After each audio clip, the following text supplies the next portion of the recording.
having this platform, talking about sexuality, talking about mental health, embrace your weirdness, things like that. I believed other people should do that, but I didn't necessarily believe it myself. You know, everyone has been affected by the disease of addiction, whether it's themselves, someone they know. It's so much more complicated than what people make it out to be. It was my first sober Christmas, first sober New Year, and honestly, it was the best I've ever had. So I am happy, I'm grateful, I'm so thankful that this is happening. I had the opportunity to talk about it, but it's scary.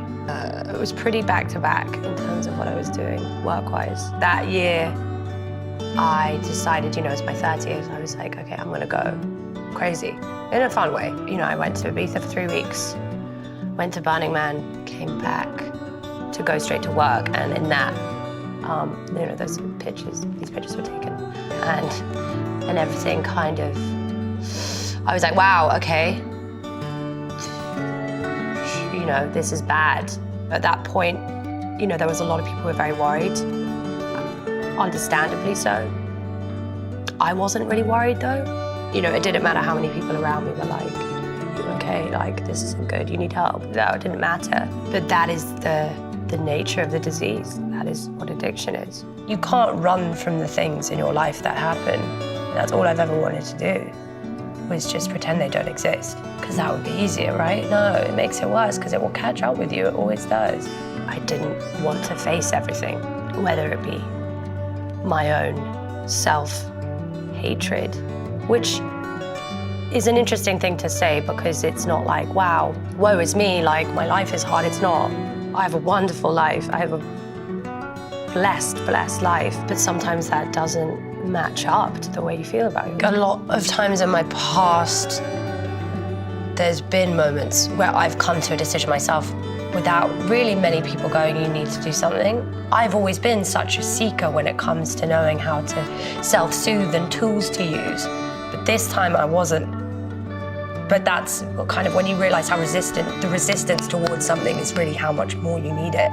All I knew is like if I was continuing to go down the road I would either end up dead or like doing something really, really stupid. And I think that was scary.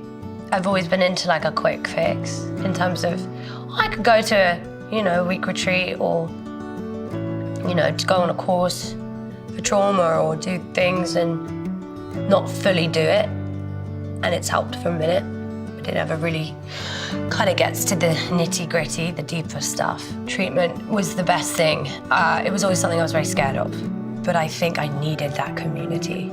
I needed that support group. People do it in different ways, but that was mine.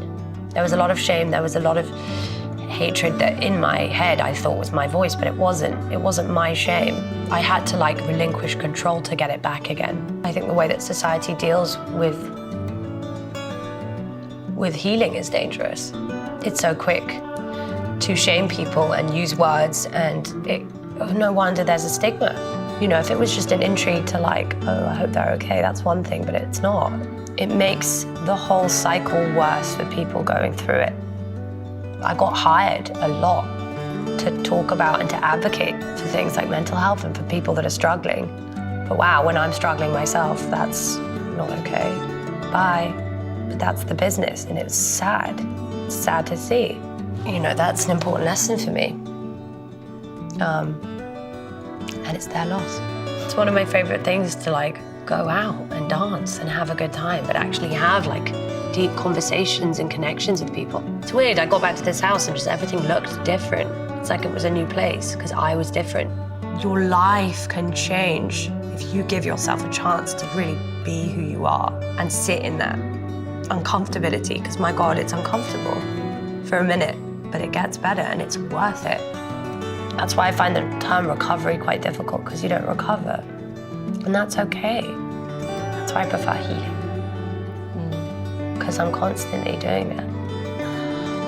I feel like, you know, I don't know why I was just imagining my heart with a crutch. That's me. But I'm good on crutches.